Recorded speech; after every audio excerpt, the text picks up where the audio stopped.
Bismillahirrahmanirrahim. Assalamualaikum warahmatullahi wabarakatuh. Kami dari kelompok 8, mata kuliah bimbingan konseling, akan mempresentasikan hasil diskusi kami yang berjudul bimbingan komprehensif. Sebelum itu, saya akan memperkenalkan anggota kelompok kami. Nama saya Muhammad Farhan Indra, NIM 201201840, Etika Putri 201201851, Fadila Eka Mitasari 201201857. Di sini, saya Muhammad Farhan Indra akan menjelaskan tentang pengertian bimbingan dan konseling komprehensif dan tujuan bimbingan dan konseling komprehensif. Seperti yang kita ketahui, bimbingan merupakan proses bantuan kepada individu sebagai bagian dari program pendidikan yang dilakukan tenaga ahli agar individu mampu memahami dan mengembangkan potensinya secara optimal sesuai dengan tuntutan lingkungan. Sejalan dengan perkembangannya, memasuki abad 21, pemikiran bimbingan dan konseling yang dinamis mendorong pada model-model penyelenggaraan aktual dan sesuai kebutuhan dalam setting sekolah. Bimbingan dan konseling komprehensif merupakan orientasi baru layanan bimbingan dan konseling yang didasari fungsi pengembangan. Menurut Uman Suherman, selama ini bimbingan dan konseling sering dipandang sebagai kegiatan layanan yang mengedepankan penyembuhan dan pemecahan masalah. Padahal selain itu, bimbingan dan konseling berfungsi pencegahan, pendidikan, dan pengembangan. Menurut Sunario, bimbingan dan konseling komprehensif adalah model yang memposisikan konselor atau guru BK untuk menaruh perhatian penuh kepada seluruh siswa, bekerja sama dengan orang tua, guru kelas, administrator sekolah yaitu kepala sekolah, stakeholder sekolah lainnya. Lebih lanjut, Ahmad menambahkan bahwa bimbingan dan konseling komprehensif mengintegrasikan berbagai pendekatan dan orientasinya multibudaya sehingga tidak mencabut klien dari akar budayanya. Tidak fanatik menolak teori, melainkan meramu apa yang terbaik dari masing-masing terapi dan yang lebih penting lagi mengkaji bagaimana masing-masing terapi bermanfaat bagi klien dan keluarganya. Muro dan Kotman mengungkapkan bahwa bimbingan dan konseling komprehensif di dalamnya mengandung prinsip-prinsip sebagai berikut. Bimbingan konseling diperlakukan oleh seluruh siswa. Bimbingan dan konseling komprehensif memfokuskan pada pembelajaran siswa. Konselor dan guru merupakan fungsionaris bekerja sama dalam program bimbingan dan konseling komprehensif. Kurikulum yang diorganisasikan dan direncanakan merupakan bagian penting dalam bimbingan dan konseling komprehensif. Program bimbingan dan konseling komprehensif peduli dengan penerimaan diri, pemahaman diri, dan pengayaan diri. Bimbingan dan konseling komprehensif memfokuskan kepada proses mendorong perkembangan. Bimbingan dan konseling komprehensif lebih berorientasi pada pengembangan yang terarah daripada tujuan yang definitif. Bimbingan dan konseling komprehensif berorientasi tim dan menuntut pelayanan dari konselor yang profesional. Bimbingan dan konseling komprehensif peduli dengan identifikasi awal dan kebutuhan khusus siswa. Bimbingan dan konseling komprehensif peduli dengan psikologi terapan. Bimbingan dan konseling komprehensif memiliki kerangka dasar dari psikologi anak, psikologi perkembangan, dan teori-teori belajar. Bimbingan dan konseling komprehensif bersifat lentur atau fleksibel dan mengikuti aturan sekuensial. Dengan demikian, dapat disimpulkan bahwa bimbingan dan konseling komprehensif adalah upaya pemberian bantuan yang dirancang dengan memfokuskan pada kebutuhan, kekuatan, minat, dan isu-isu yang berkaitan dengan tahapan perkembangan siswa dan merupakan bagian penting dan integral dari keseluruhan program pendidikan. Adapun tujuan bimbingan dan konseling komprehensif: 1.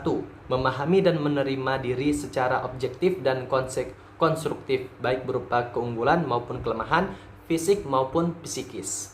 Yang kedua, mengenal dan memahami potensi atau peluang, kondisi maupun tuntutan yang ada di lingkungannya, maupun meresponnya secara positif sesuai dengan norma yang berlaku. Yang ketiga, merencanakan aktivitas penyelesaian studi, perencanaan karir, serta kehidupannya di masa yang akan datang. Yang keempat, mengembangkan seluruh potensi dirinya serta memanfaatkan kekuatan lingkungan secara optimal. Yang kelima, menyesuaikan diri dengan tuntutan lingkungan pendidikan, pekerjaan masyarakat, serta agamanya. Yang keenam, mengatasi kesulitan dan hambatan yang dihadapi dalam penyelesaian studi, penyesuaian dengan lingkungan, pendidikan, pekerjaan masyarakat dalam upaya penghambaan kepada Tuhannya. Dengan demikian, pelaksanaan bimbingan dan konseling tidak saja berfokus pada layanan bagi seluruh individu, tetapi juga pada seluruh aspek kehidupannya.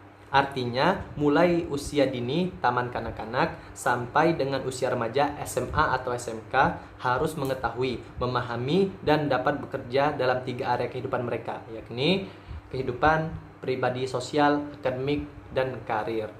Baiklah, akan dilanjutkan oleh teman saya. Model bimbingan konseling komprehensif. Model bimbingan konseling komprehensif merupakan model mutakhir yang dikembangkan oleh American School Counselor Association. Model ini mulai dikembangkan pada tahun 1997. Model ini merupakan gerakan reformasi pendidikan yang mencakup undang-undang tentang pendidikan dasar dan menengah di Amerika Serikat serta undang-undang Noce dan Left Behind.